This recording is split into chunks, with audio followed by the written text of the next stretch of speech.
Всем привет! Добро пожаловать на канал. В этом видео я хочу поговорить о списках дел на день. Как его правильно составлять, что нужно учитывать для того, чтобы вы максимально продуктивно продвигались к своим задачам, к своим целям, чтобы вы были максимально эффективны, что нужно учитывать, куда нужно заглядывать.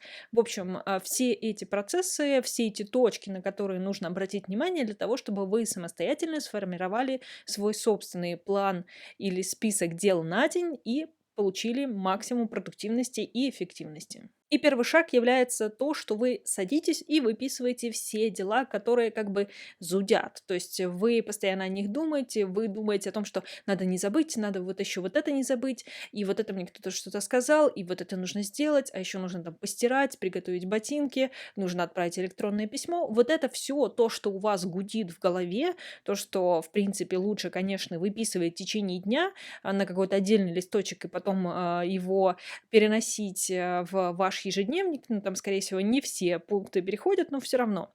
Если у вас такого списка нету, то сейчас как раз садимся и его составляем. Итак, все мешающиеся в голове дела мы выписали и переходим к следующему шагу. И следующий, он немного похож на предыдущий, но все-таки это немного отдельная категория. Это обязательные дела. Вот то, что вам нужно завтра сделать, не забыть. Вот то, что вам нужно обязательно, то, что вы себе напоминаете и боитесь это упустить. У каждого из нас есть одно-два дела, которые прям нужно сделать. Кому-то позвонить, что-то отправить, что-то купить, что-то забрать, неважно. Вам нужно выписать все эти дела, как раз ваш список. Если у вас есть на какие-то следующие дни, вы можете то же самое сделать. То есть, в принципе, все вот эти пункты, которые я называю, можно делать и на дальнейшие дни, просто в таком режиме черновика, и вы сделаете себе только лучше, потому что когда вы в определенный день сядете и начнете составлять список, половина списка уже будет, и вы точно ничего не забудете. А дальше мы заглядываем в календарь. Даже если нам кажется, что у нас, в принципе, нет каких-то дел, которые привязаны к дням недели, все равно какое-то одно, два, три дела окажутся записаны на определенное время, либо вы где-то себе выписали. Те же дни рождения, те же какие-то важные даты, какие-то записи к врачу, еще что-то. Все равно дела, которые привязаны к какому-то определенному дню, времени, всегда найдутся, и очень обидно будет, если вы их пропустите, но если вы будете регулярно заглядывать в свой календарь, а также пополнять его такими делами сразу, как только они у вас появляются, соответственно, календарь наш друг, и мы в него регулярно заглядываем для того, чтобы не оплошать. И теперь заглядываем в наши долгосрочные цели. Это то, что очень часто упускается из виду. То есть у нас есть какая-то текучка, есть какие-то обязательные дела. В общем, мы, скорее всего, утопаем в этих делах, и это как бы нормальная, к сожалению, ситуация, но все-таки долгосрочные какие-то у нас цели есть, рабочие, личные, для саморазвития, для детей, неважно. Есть какие-то вещи, результат которых не скоро наступает, но для того, чтобы этот результат наступил, вам нужно проделать определенные шаги, и эти шаги нужно делать. Как бы нам этого не хотелось, но их нужно делать. И желательно, ну, может быть, не каждый день, но изо дня в день все-таки делать какие-то дела по направлению к вашему результату, к вашей цели. Еще одно место, куда вам стоит заглянуть, это предыдущие дни, потому что все равно какие-то дела у нас откладываются, что-то переносится, что-то вы не успеваете и так далее. Если вы это просто вычеркиваете, то как бы дело не сделано. Вам все-таки, скорее всего, его нужно сделать. Соответственно, нужно всегда просматривать предыдущие дни на наличие таких вот отложенных, забытых, куда-то там забившихся дел.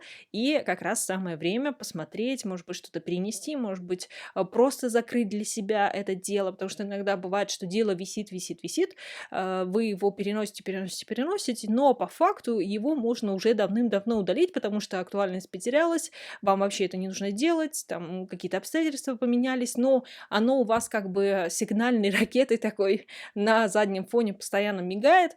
Соответственно, закрываем все гештальты, все незаконченные дела. То, что вы можете закончить, то, что нужно закончить, как раз-таки переносим на тот день, который вы составляете список, или на последующие дни, но все-таки обязательно туда заглядываем, потому что там всегда кроются какие-то загадочные вещи и дела, которые нужно было бы сделать обязательно, а вы про них забыли. И как раз-таки по поводу забывания. Теперь мы вспоминаем все свои обещания и какие-то свои обязанности у каждого каждого из нас есть какие-то определенные вещи, которые вам нужно делать, которые вы пообещали, которые вы сказали: да, я помогу, я сделаю, зайду и так далее. Самое время про них вспомнить, потому что, опять-таки, если вы сразу их не записали в свой списочек и сразу там не определили куда-то в какой-то день, то самое время их куда-то распределить на следующий день, либо на последующие дни, но записать их однозначно стоит. И следующий шаг — это регулярные дела, потому что у нас есть вещи, которые мы делаем изо дня в день. То есть это то, что происходит регулярно.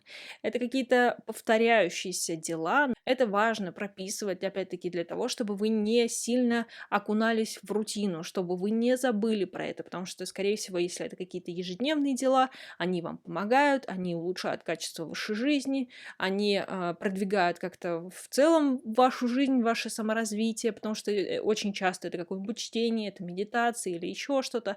Обязательно все это прописываем, потому что когда вы это все потом будете вычеркивать, вам будет приятно, у вас будет выброс дофамина в кровь, то есть каждое дело, которое вы будете выполнять, вы будете ставить себе галочку, вы будете получать настоящее удовольствие, заряд дофамина и других нейронов радости, счастья, и это будет добавлять вам сил, энергии, а также желание все дальше и дальше продолжать. Далее прикидываем по времени, сколько это все занимает. То есть, если у вас нет четкого распределения по времени, то есть когда и во сколько вы начинаете, когда вы заканчиваете и так далее, то прикидываем, сколько времени на выполнение каждого дела у вас уходит. То есть там час, 2, 15 минут, 30 минут.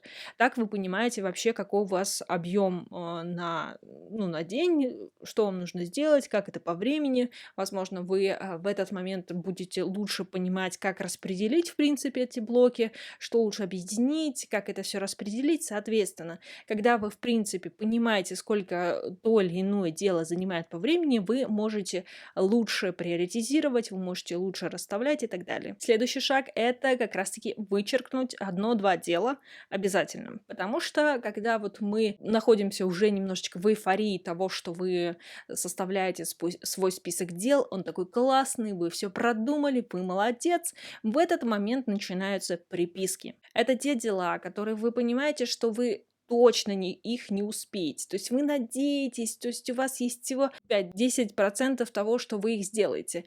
И вы понимаете, что вы не особо хотите их делать, но их вроде бы как надо. Ну, короче, это реальные такие дела, приписки. То есть вы хотите вроде как их сделать, но либо обоснование какое-то не то, либо время, либо объем или еще что-то. В общем, с ними что-то не так. Избавляемся от них, иначе приведет это к истощению. Оставляем только то, что надо, то, что действительно нужно, то, что действительно вас продвигает к вашим целям, то, что обязательно, то, что вы там пообещали и так далее. Так что все, мои хорошие, на этом наш список окончен. Хорошего вам дня, удачных вам свершений, большой продуктивности и эффективности. У вас все получится. Подписывайтесь, ставьте лайк. До следующих видео. Пока-пока.